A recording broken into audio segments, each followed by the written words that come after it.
Bienvenidos a Preguntas para Dialogar, un espacio práctico y de reflexión de la lección. Hoy nuevamente tenemos a nuestra hermana Leila Olivares, pero antes oremos.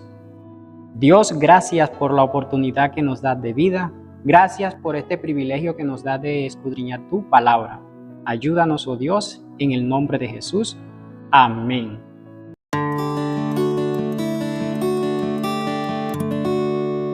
La lección número 3 tiene como título La historia de fondo, el prólogo.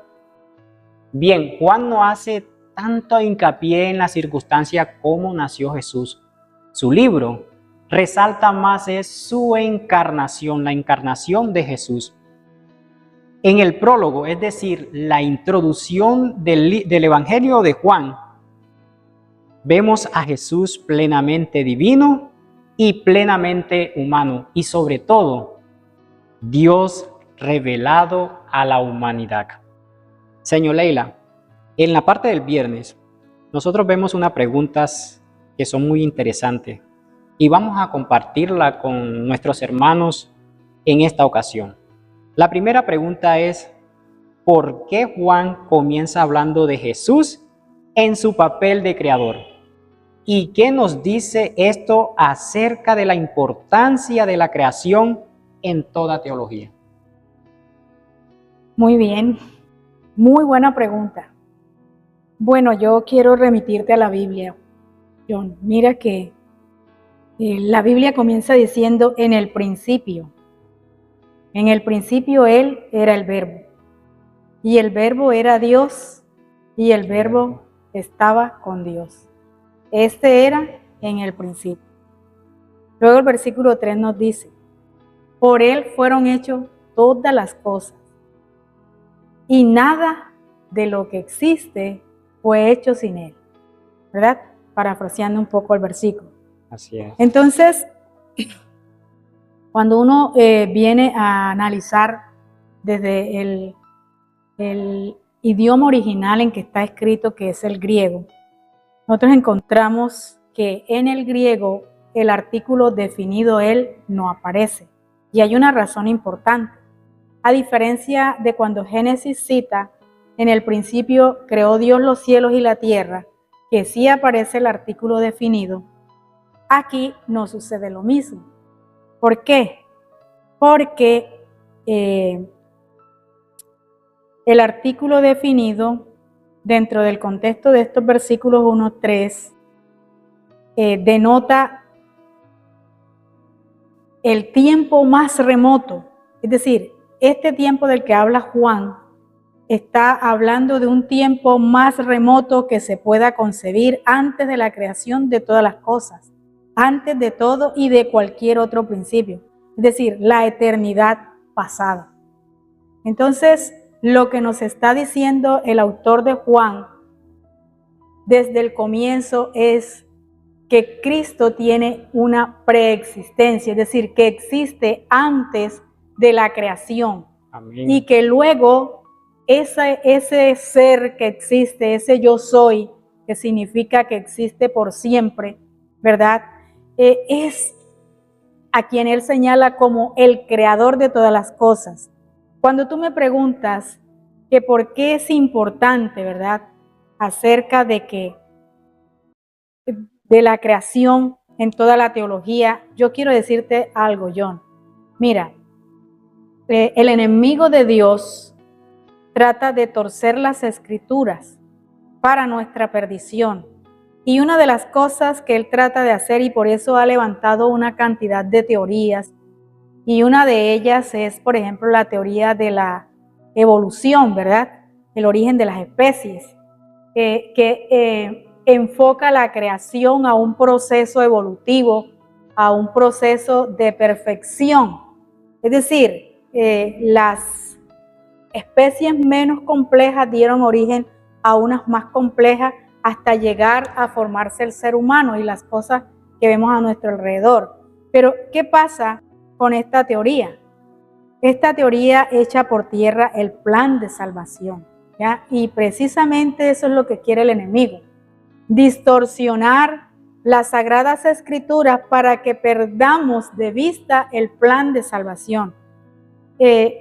La teoría de la evolución echa por tierra la creación de Dios en 7 días, ¿verdad? Es decir, tira por tierra la omnipotencia de Dios. Y al aceptar una creación en miles de años, también estamos negando la verdad del sábado. Fíjate que en Génesis capítulo 2, versículo 1, dice que fueron creadas todas las cosas. En el séptimo día Dios reposó, bendijo y santificó al séptimo día. Entonces se está negando que los días, porque el mandamiento del sábado indica que los días sí son literales de 24 horas. Es más, cuando Dios dice que creó el primer día, dice que primero era la noche, ¿verdad? Porque el Señor empezó a crear a partir de la oscuridad y luego trajo la luz a la existencia. Por eso la parte oscura comienza primero del día. Se hace referencia a la Biblia, a la parte oscura primero y no a la parte del día, porque primero hubo oscuridad y luego vino la luz. Ahora, el mismo movimiento de rotación indica que los días son de 24 horas, ¿verdad? Entonces hay muchas evidencias, porque la fe no es ciega, Mora.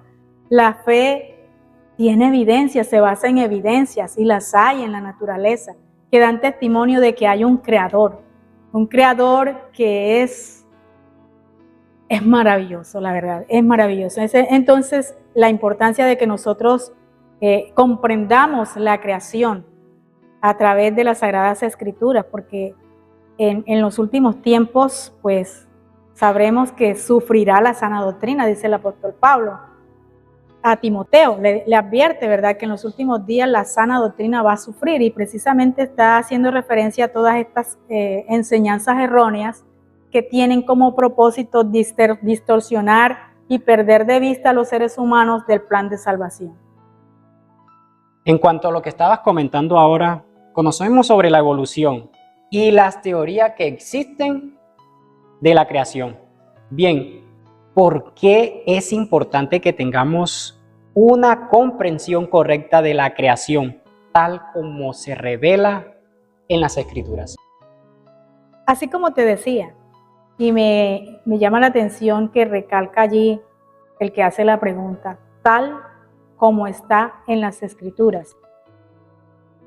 Fíjate que hay un movimiento que tiene como propósito desmitificar a la Biblia, porque según ellos, los primeros 11 capítulos no son literales, son mitos, porque precisamente el enemigo está atacando el conocimiento que nosotros debemos tener de Dios, ¿verdad? De su poder creador y de todas las cosas. Y me llama la atención porque en el libro de Romanos capítulo 1, los versículos del 20 en adelante, la Biblia nos dice cuáles fueron las razones por las que hubo un diluvio, ¿verdad? El gran cambio climático que ha existido en toda la humanidad. Y precisamente la Biblia nos dice de la siguiente manera. Yo quiero leerlo textualmente porque es importante que nosotros veamos cómo todas esas cosas están repitiéndose nuevamente, lo que va a acarrear la destrucción nuevamente, y ahora de una manera mucho mayor que lo que sucedió allá en el diluvio. Entonces dice Romanos capítulo 1, versículo 20 en adelante. Dice el Señor: porque las cosas invisibles de Él, su eterno poder y deidad, se hacen claramente visibles desde la creación del mundo, siendo entendidas por medio de las cosas hechas, de modo que no tienen excusa. Fíjate, todo lo que Dios creó, la creación da evidencia del poder de Dios, de su amor, de su deidad, ¿verdad? Y se hace claramente visible precisamente a través de todas las obras creadas. De tal manera que al final las personas que van a ser destruidas por la misma naturaleza no tendrán excusa. para decir, no, es que yo no sabía, es que no, ellos sí sabían, porque la misma naturaleza da evidencia de Dios. Dice la palabra, pues habiendo conocido a Dios, mira la rebelión del hombre seducido por Satanás hacia donde lo conlleva. Pues habiendo conocido a Dios, no le glorificaron a Dios como Dios, ni le dieron gracias, sino que se envanecieron en su razonamiento y su necio corazón fue entenebrecido.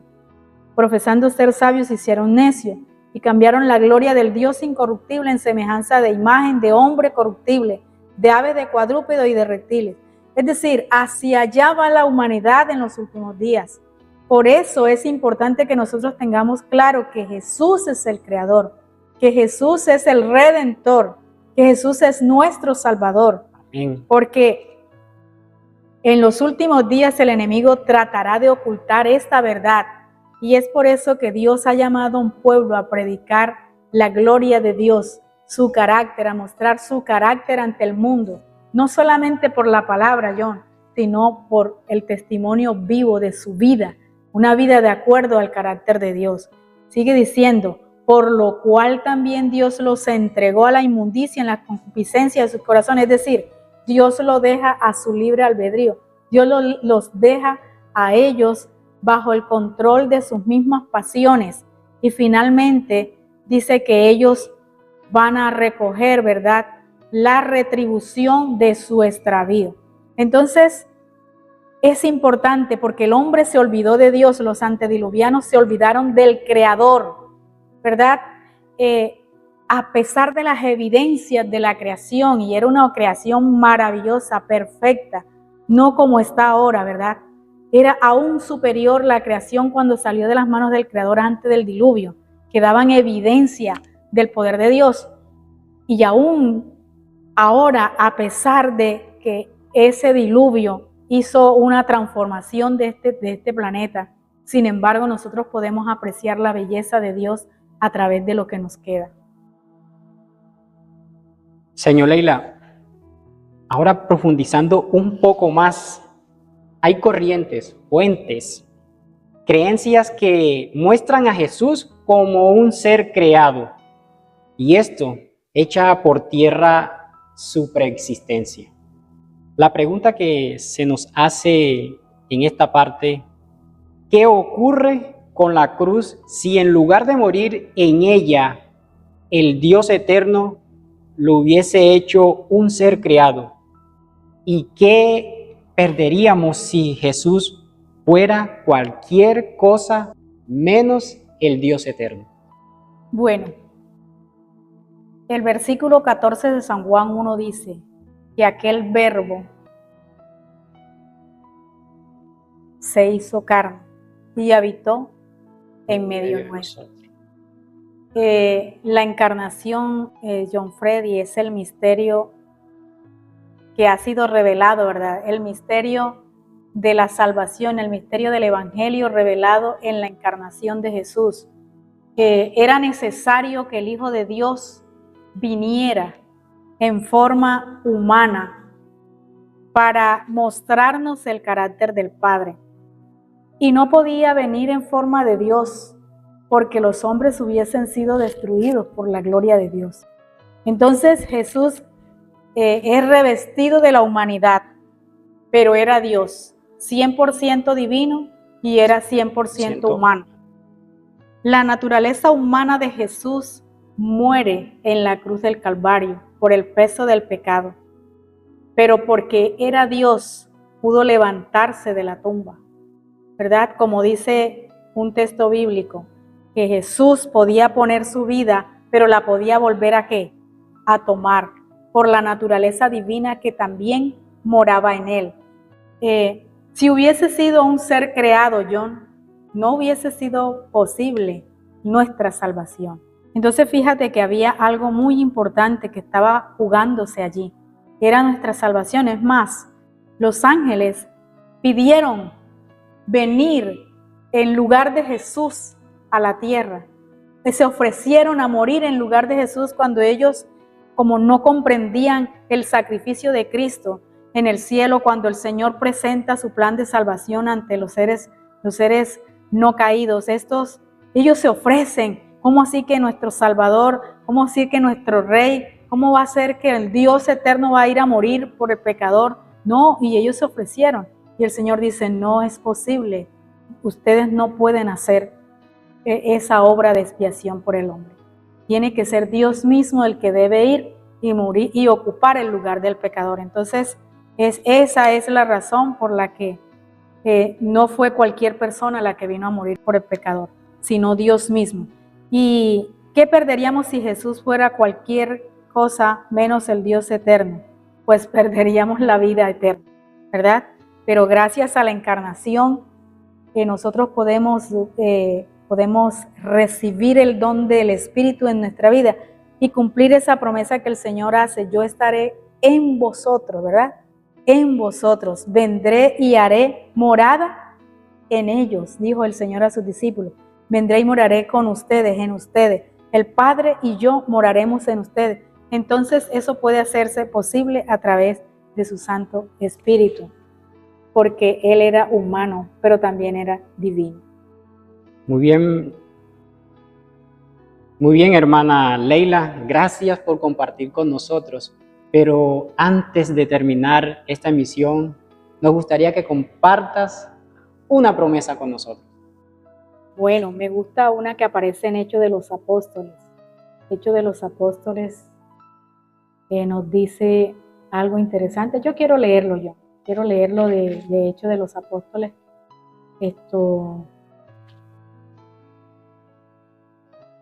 Dice así la palabra de Dios. En esta promesa de vida me encanta mucho y yo hacía ahorita mención de ella. Dice, en ningún otro hay salvación, porque no hay otro nombre bajo el cielo dado a los hombres en que podamos ser salvos. Amén. Solamente en el nombre de Jesús. Amén. Bien, hemos llegado al final de esta emisión y te esperamos en una próxima. Bendiciones.